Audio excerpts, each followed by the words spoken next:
even as the results were still coming in, the violence on the streets of Washington, D.C. Was kicking off. That's right. Very good to be with you, Dan. Yes, I'm in DC at the moment. It was a long night here, and I think it's going to be a long day and long nights possibly to come here. Of course, predictions in this election were overwhelmingly that Joe Biden was going to walk it. All the pollsters, almost all the pollsters said so. They said it was going to be an easy victory for him. And as the night went on, and particularly when Donald Trump won Florida, one of the most important battleground states, the mood clearly started to shift as people started to consider the possibility of what they saw as the unthinkable, which was Donald Trump getting a second term in office.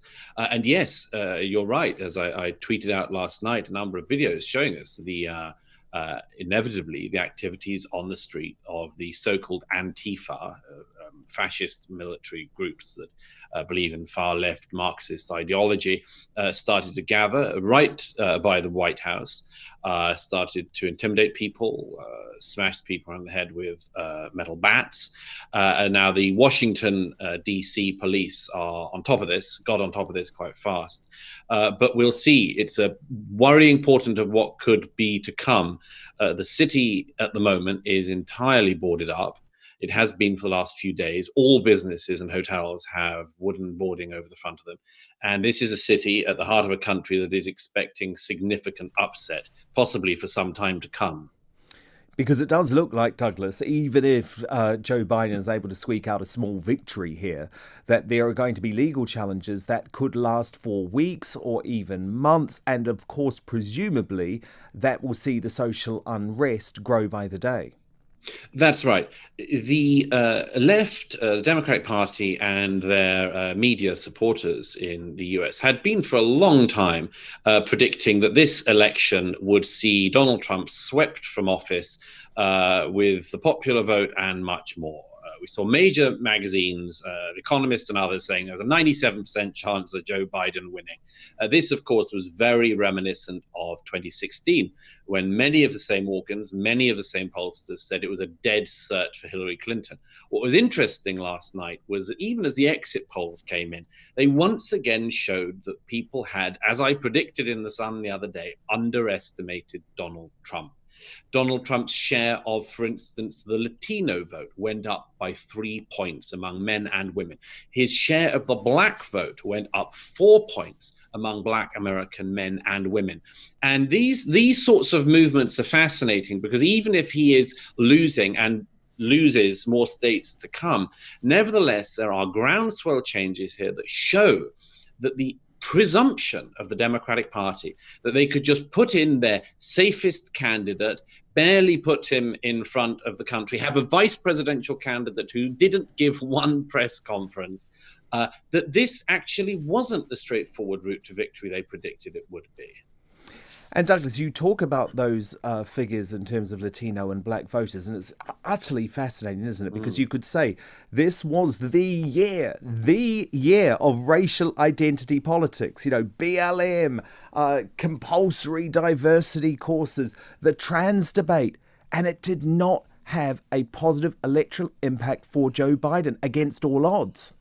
That's right. Now, there's two ways you can see this going forward. There are already people like the author of the 1619 Project of the New York Times, a radical black activist who wishes to change the founding date of America to the date that slaves were first brought into the continent. People like that already overnight have been doubling down on really very racially incendiary claims. These are so-called anti-racists who are being as racist as possible. Their latest target, by the way, is Latinos, because the Latinos haven't done exactly what they hoped they would do. The Latinos have got it coming from the so-called anti-racists, I can tell you. But yes, these people are doubling down.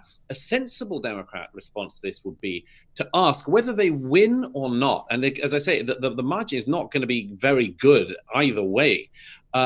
Whether they win or not, the question they should be asking is, what did they do that made what for them they said was such a straightforward race so very complex. And here's a couple of things very quickly, by the way. One is the thing that Donald Trump's critics internationally and nationally never took on board, which was that he had for years worked to make sure that, for instance, black unemployment levels were at a historic low.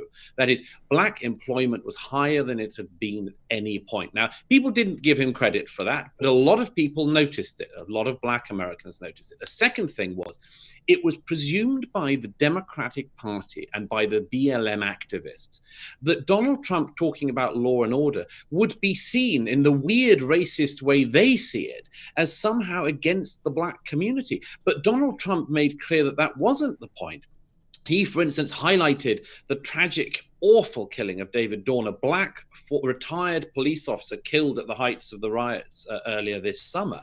And you see, the presumption that law and order is somehow against the black community is totally wrong. Many black Americans, they want law and order because the vast majority of them want law and order. They want to be able to live in safe neighborhoods. They don't want the defund the police stuff. They don't want the police to withdraw from their neighborhoods and make them even more unsafe than they currently are.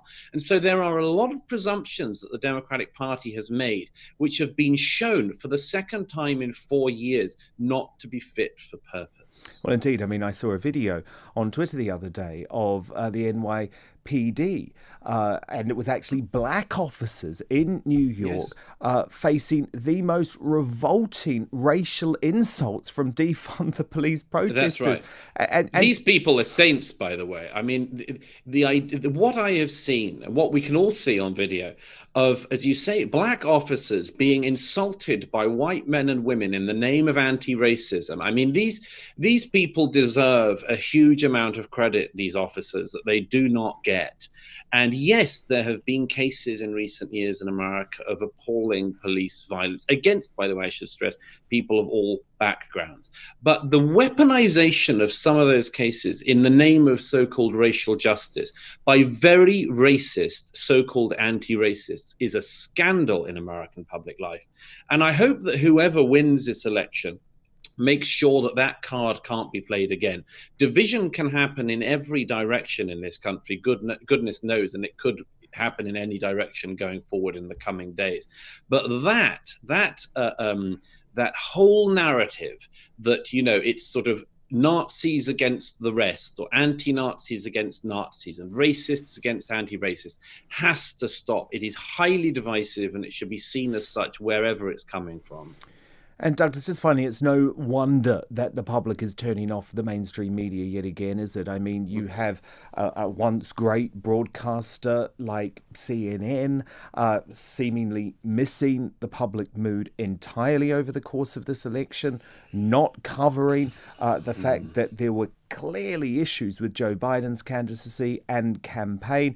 And yet again, 4 years on from that very embarrassing night for the network where they did not see Hillary Clinton's defeat coming, exactly the same thing happened. Now, sure, they may well get a Biden victory, but it certainly wasn't the result that they had been predicting on air for weeks and weeks and weeks. That's right. I mean, it maybe for some British people it might be shocking, not for many perhaps, but the extent to which the American news media just plumps for its candidate and tries to get them into office is really quite shocking. It's barely disguised. And now, again, you can say that goes in every direction. But with the exception of Fox News, the media, certainly the broadcast media in America, is unanimously dedicated to getting President Trump out of office. And so, and here's the problem. If you're going to solve any of the underlying problems that exist in America, you cannot have this situation where you have the electorate being corrected and told what to think and what to do by the media, who have tried every trick in recent years. You know, there's all sorts of legitimate complaints that can and should be made against Donald Trump, but there's been a whole pile of illegitimate ones, which the media in America has run with for years. And now we are at this toxic crossroads where an election that was said to be an easy sweep for the Democrats turns out to be a highly contested election. And I would have hoped, we had just a final thought, we had a little bit of this in Britain with the Brexit vote. If we had have been made to do the Brexit vote again, we would have gone through something like what America has gone through here. The public were told what to vote. A huge number of the public didn't obey orders. And now we have an incredibly divided country that I think in the days to come could yet turn into a tinderbox. It's certainly how it feels in DC, and we'll see in the days to come.